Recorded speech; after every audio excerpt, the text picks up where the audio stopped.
Hi, this is Adekyn with another Grand Ages Rome how-to video. This one's on food and entertainment satisfaction. I've seen a lot of activity recently on the forum where people are confused about how to get their food satisfaction, how to produce goods, how to avoid fires, that sort of thing. So I thought we'd do a video that's just very straightforward, the basics of city building and how you get a city started, and the whole concept of food sat and entertainment satisfaction. I'm moving that, drafting my Estati and moving it down because I want to grab a gold mine, but that's neither here nor there for our purposes. What we're doing here, we built aqueducts to give us to expand where we could build, and the key really to building any of these communities is picking a spot. So we're going to build right in that nice big flat area there, and then once the aqueduct is done, we'll be able to put water there and build around a fountain. And we the first thing you really have to do once you establish where you're going to build, and that's a perfect spot, by the way, because you've got your resources, logs, stone, water for brickworks, fertile land, kind of around that area. So that's a perfect spot to build because you can build and have your insulate around the outside of your community, which then can staff all your production buildings. You got to get your production buildings going first. Without any materials, you can't build anything.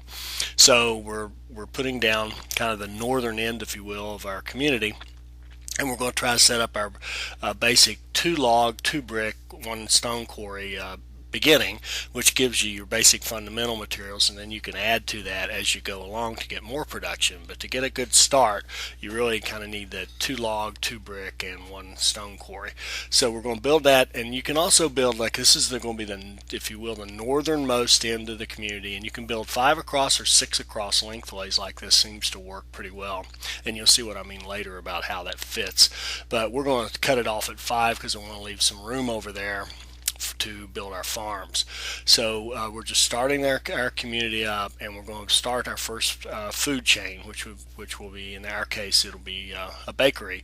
So we start with a wheat farm. The wheat produces flour. Then we're going to add to it a mill and a bakery to produce bread eventually for people to eat. Here we're placing the fountain to be the center of our community. And now we're going to place that mill, which will produce the flour. So the wheat comes from the wheat farm, turns into flour at the mill, and then goes to a bakery. So we build in pairs, where we build the building we're trying to get and the house to staff it. Now we're placing the bakery, and the key here is we're going to put it in the center of the community where it can influence a lot of houses. So there you can see, if I place it right there, it's going to, all the insulate that we build are going to be within its sphere of influence, so they'll be able to get value or get food satisfaction from that bakery. So while it's building, we're going to build our pig farm to get ready for our next part of the food chain, which is the butcher. So we're building that up, and it looks like we're one short on insula, so we'll build one more insula to staff that bakery. And now the bakery will be staffed and running. There you can see the flag went off. It's running, and it's producing 30 food, and everybody inside its sphere of influence is at 30 food satisfaction right now. So now we've got everybody fed. If we stopped right there, we wouldn't have crime. They'd be happy enough, what have you. But we want goods, because you have to have goods. Goods are great for trade, and you need goods for your equites and your patricians later on. So now we're going to add that butcher. We had the pig farm already. We add the butcher, and once that's complete, it's producing 20 food sat. So if you look at the 20 from it, 30 from the bakery, now we've got our 50. And sure enough, if we look at our houses, they're all at 50 food satisfaction, and they're producing 3 goods. And if we had Tribune of the Plebs, which I think is the most important talent you can get out there. It's a city talent, approximately a level 5 city talent. If you can get that one, you're going to get 5 goods per each insula, which gives you extra for trade, producing war elephants, all kinds of cool stuff. Now, what would happen if we put an insula outside the sphere of influence of these two? What's going to happen? So we'll see that in just a minute. And while we're at it, we build our moved our study down here. We're going to build an outpost so that we can capture a gold mine, which is down there later with a slave camp. But at any rate, let's go back up here and look.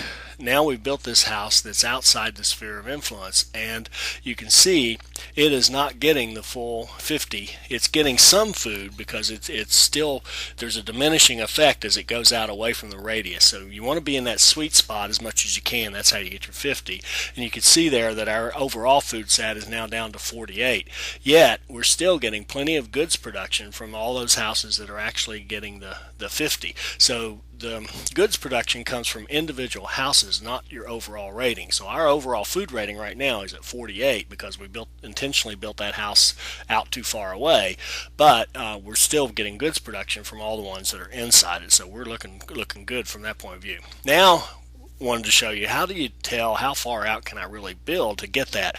What you do is, if you want to build out here to the right, as you're seeing, you take the leftmost of the butcher baker and see how far it goes. So naturally, if you can build within it, you're good. And out to the left, you would take the rightmost butcher baker, whichever, and see how far it goes, and that tells you how far you can build to the left. Same thing up or down. And we've got here, we're kind of establishing the southern or the bottom part of our build based on the butcher baker. We put that insula out there as far as we could go and still be in its influence, because that allows us to go out and grab that fertile land. And there's another very important reason why you build, at least the way I do these, you build away from the center. I want to leave that center open, and you'll see why here in just a minute. I'll show you why we leave that center open, the center of the community. Now we're going to finish off. We've got our outpost built, and we're going to grab those mines down there by building a slave camp, and we'll grab a gold mine and a marble mine. The marble will be useful later if we were going to go ahead and build out this city for the fancier buildings, the nicer temples, and Pantheon, and all the big buildings that you need marble. But we're just continuing to expand, and we're looking at kind of our limits of how far out can we build, and placing insula out there. I actually intentionally placed in a couple extra insula, and I wanted to show you that for the insula, you don't have to have 100% employment. You can have, as long as it stays over 55%, you won't have riots or fires or anything like that, as long as they have good food satisfaction. So you can have extras, but you can also take advantage of that, of course, because we have the room to build them and have more production, more logging camps, more brickworks, etc. So we're moving along now, and we're off to a pretty good start. We've got good production. We've got this whole circle, as you can see there, that we can build in.